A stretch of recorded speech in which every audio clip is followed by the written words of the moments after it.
Okay guys, great afternoon. So this time, papakita ko na yung mga setup and kung paano yung gagawin natin sa magiging collaboration natin with other subject, yung CNS, wide area, and SNA. Okay, so demo ko na ngayon yon and yon. Okay? Okay guys, so ito yung magiging setup natin sa magiging lab exam nyo. So dito meron tayong desktop and ito yung magiging client natin and ito yung server, yung laptop ko, yan yung magiging server natin. Okay, so unahin muna natin yung setup sa server side. So dito muna tayo. Okay guys, is kung mapapansin nyo, meron tayong malaking router dito. So ito yung router, so ito papairam namin sa inyo.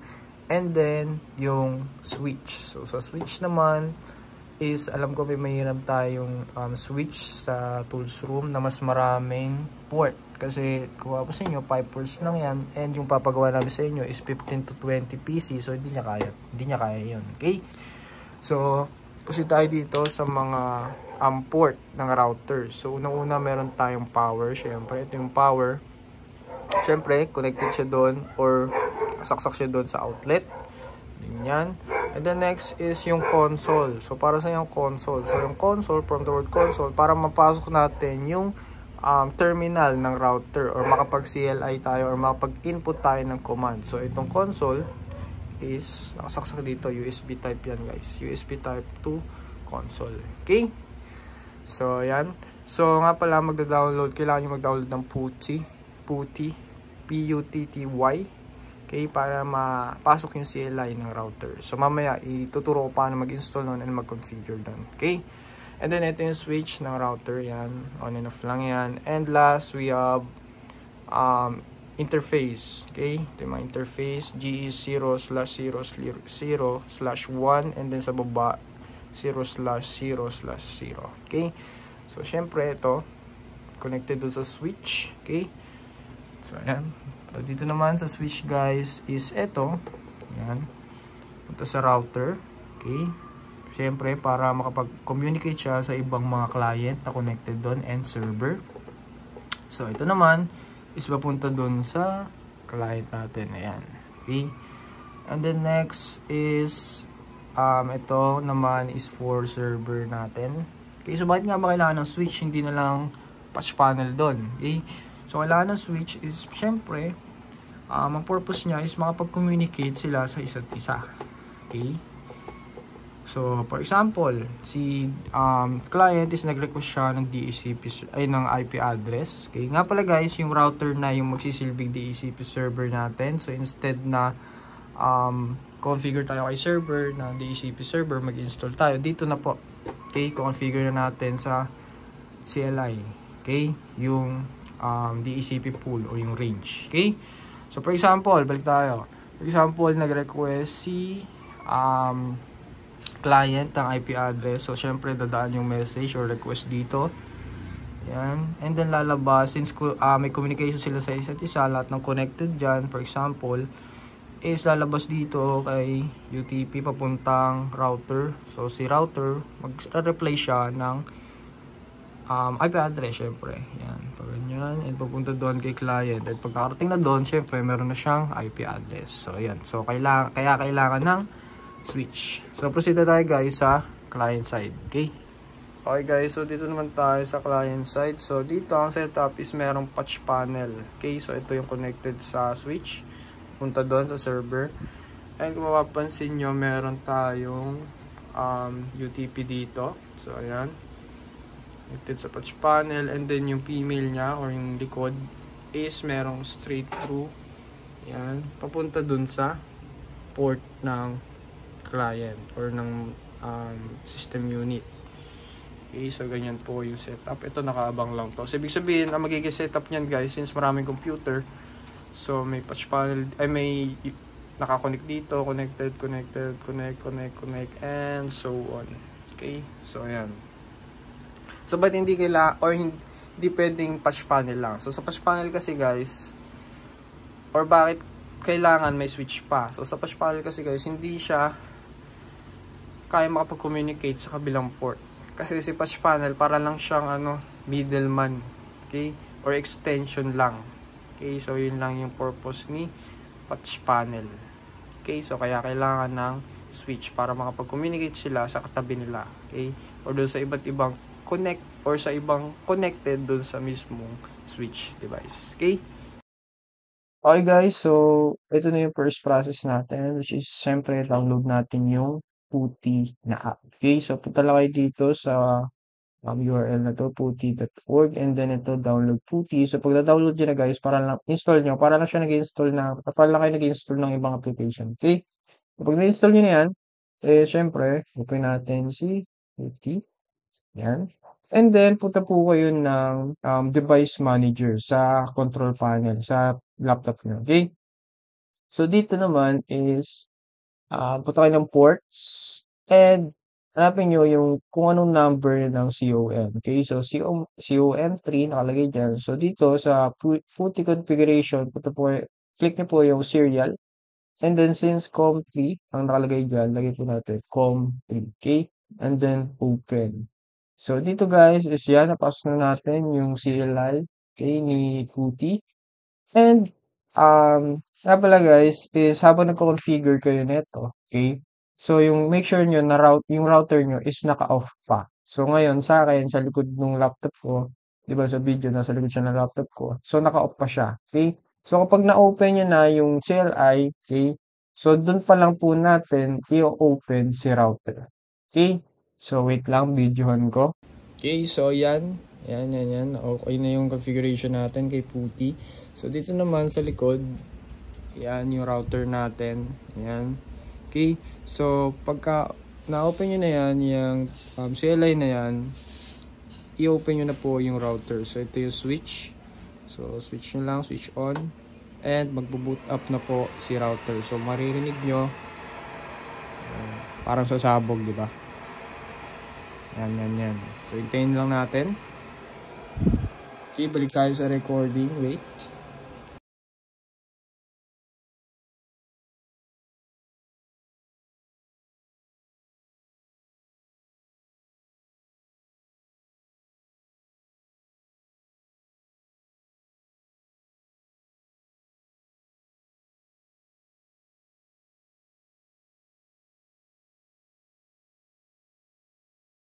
Ayan, so guys, kung papansin nyo, initializing hardware na. So, wait lang natin matapos ng boot up na to and then saka tayo mag-configure. So, siguro mga 5 minutes to mag-boot up si router. So, hintayin muna natin. Okay?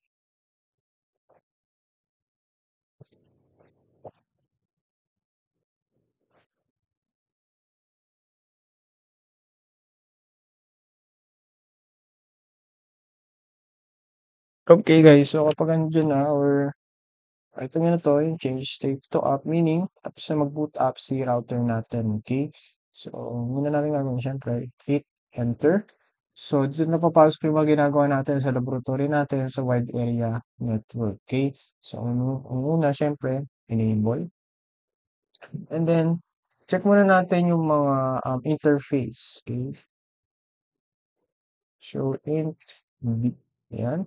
So, mapapansin nyo, unassigned. So, meron tayong dalawang interface dyan. So, sinaksak natin yung interface or yung UTP sa interface 0/0/1. So, yun po ilalagyan natin ng IP address. And ayun din po yung magiging gateway ng mga computers. Since meron na tayong router, ibig sabihin meron ng gateway. Okay, so configure terminal muna. And syempre, unang procedure or process is syempre lalagyan natin ng IP address si router. Okay, so and yun din po yung magiging gateway ng mga client and server. Okay, so IP address. Before IP address is pasukin muna natin yung interface. So internet and then 0/0/1 and then lagyan na natin ang IP address yan. Okay, so 1.1 and then yung default subnet mask is 255.255.255.0. Okay, and then after nun exit tayo, magagawa naman po tayo ng DHCP pool or range. Since sabi ko kanina na dun sa previous video is si router, yun na po yung gagawin nating DHCP server or yung para makapagbigay siya ng IP address sa mga client, okay? Dynamically, okay? So una, so yun lang din to sa mga lab nyo sa wide area network. So IP, DHCP pool, yan, and then yung pangalan siguro IT na lang. And then network, syempre network 1.0 tayo. Default subnet mask dot 0. Okay? And then default router, ito yung magiging gateway ng mga client. Ito po yung ibibigay niya. So, ano ba yung bibigay niya? Ano bang gateway natin? So, syempre, yung IP address ni router. And DNS server naman po, ito naman po yung IP address ng server natin. Okay? Which is yung laptop nyo. Okay? Or yung laptop ko.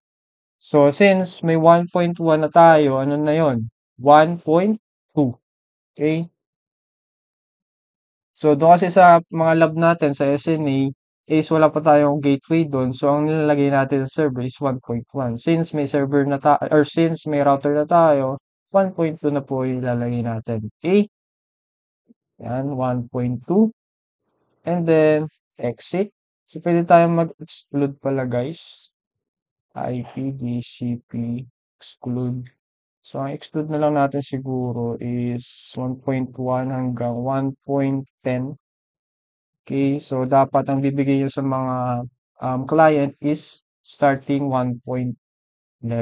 After nito, proceed na tayo sa client and server. So, punta na tayo sa virtual box. Okay? Okay guys, so after nun sa configuration sa server side, which is yung configuration ng router.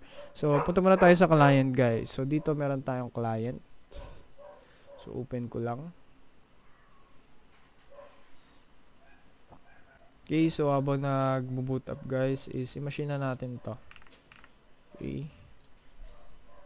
So network, and instead na internal guys is bridge adapter na tayo since meron tayong connection dun sa labas ng machine.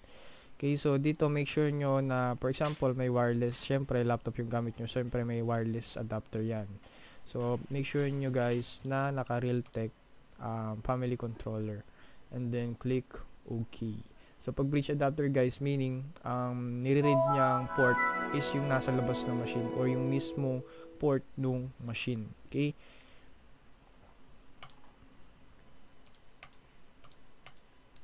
Okay.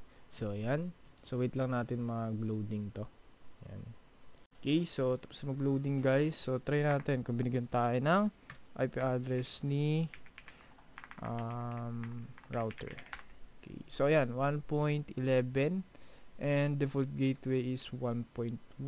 So, pag i-config all natin to, ito mo yung DNS server is 1.2. Okay, so binigyan success yung ginawa natin kanina. Okay, so after nito guys, since meron ng IP address, dynamically yung client, hindi na natin kailangan sa server maglagay ng or mag-install ng DHCP sa roles. And also, hindi na tayo kailangan mag-create ng range. So, ang tanging gagawin nyo na lang is mag-install ng DNS, which is yung DC promo. Okay, so proceed na tayo doon. Lipat na tayo sa server side. Okay, so dito na tayo sa server side. Siyempre, i-configure muna natin siya.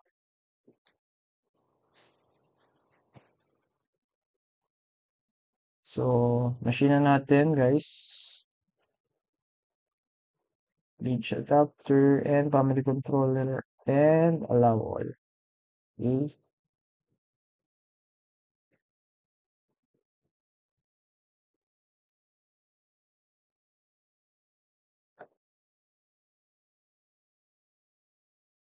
Okay, so dito guys, kagaya lang din sa lab nyo is hindi tayo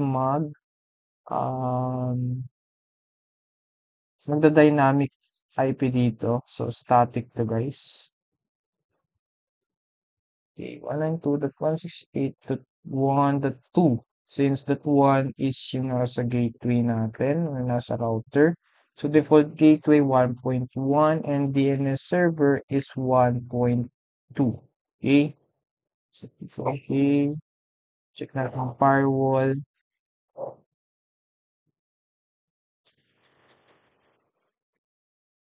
natin. And check natin guys if connected siya kay client. Okay. So sige, IP config. IP config. And 1.2 ping 1 point yung IP address ni client 1.11. Yan. So connected siya kay client. Okay. Then after nun, pag connected na silang dalawa, DC prom na tayo, syempre.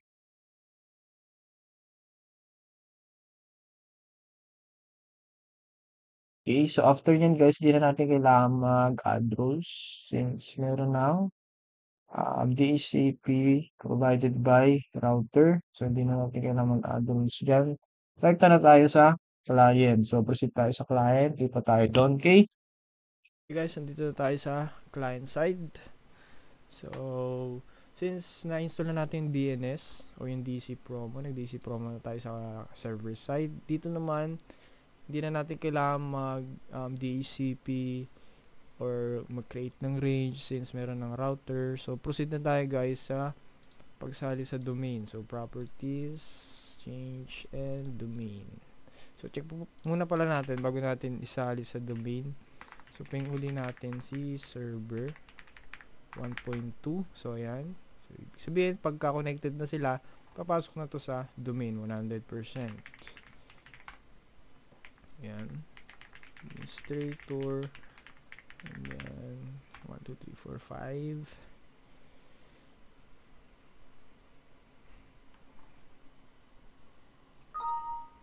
Okay, so restart.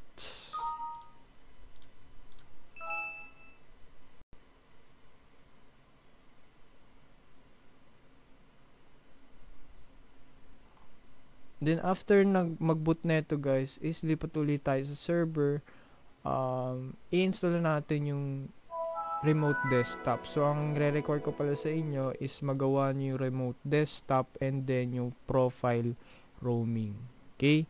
So ituturo ko lang yung paano magiging process sa remote desktop. Okay? So lipat ulit tayo sa server. Okay?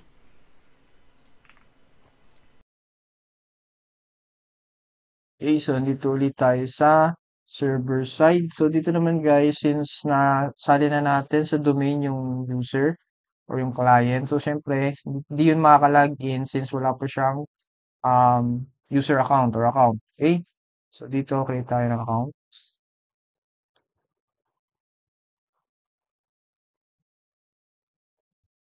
And wait lang pala guys, is bago tayo mag-create ng account, pakita ko muna sa inyo yung sa remote desktop.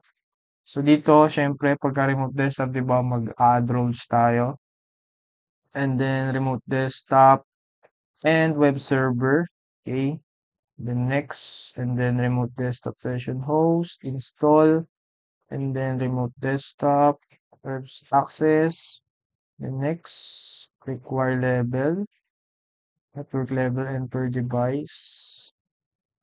And dito guys is siguro naman kapag nandito na si server admin, yung magiging server admin nyo, siguro naman is tapos na kayo mag-cabling, connected na kayo sa server. So, ibig sabihin, ang kailangan nyo na lang gawin is mag-create ng user. Okay? So, dito, isa-isa kayo pupunta sa server. Okay? Kay server admin. And kayo mag-i-insert or kayo mag-create dito sa Active Directory users ng kanya-kanya nyong account. For example, first name mo. Lalagay mo first name, last name. So, isa-isa kayo, okay? Kasi dapat sa remote desktop, di ba, is lalagay nyo yung mga pwedeng pumasok or pwedeng mag-access ng remote desktop. So, ibig sabihin, 15 to 20 na user ang ilalagay ni server admin dito. So, hindi siya yung maglalagay isa-isa. So, isa-isa kayo lalapit. And isa-isa kayo, kada isang tao, isang account. Syempre, yung first and last nyo. So, ganun na lang yung magiging process natin. dun sa pinaka-lab exam. Okay, naintindihan? So, ulitin ko, um, siguro naman pagka dito na yung server admin or nandito na yung configuration niya is syempre, tapos na kayong mag-cabling, connected na kayo sa server, okay, client to server. And hinihintay niyo na lang yung server admin. So, pagka nandito na siya, pupunta po kayo sa isa sa harap and then kayong maglalagay ng sarili-sarili niyong account. Okay, dito sa Active Directory users and computers para maka-access kayo sa remote desktop. Okay? So, ayan. Since, for example, ako, okay, dito na yung server admin. So, ako mag-input na ako ng first, last, first, last. The password never expires. Yan. And then, syempre, domain admin.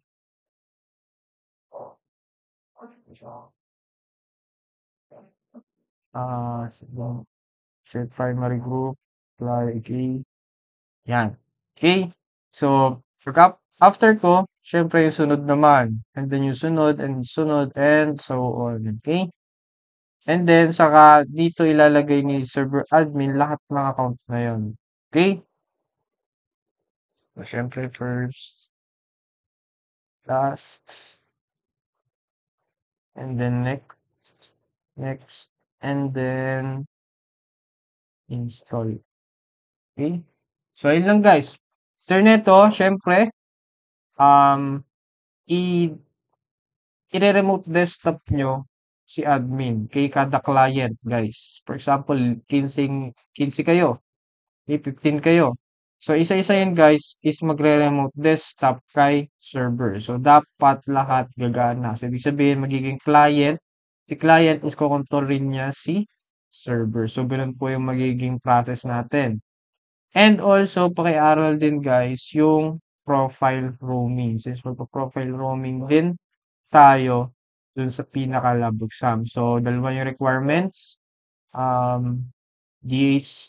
Remote desktop and profile roaming. Okay, same process lang naman yun. I-apply lang natin in real world scenario. Okay? So, yun lang guys ang magiging lab exam nyo. So, maraming salamat guys and good luck.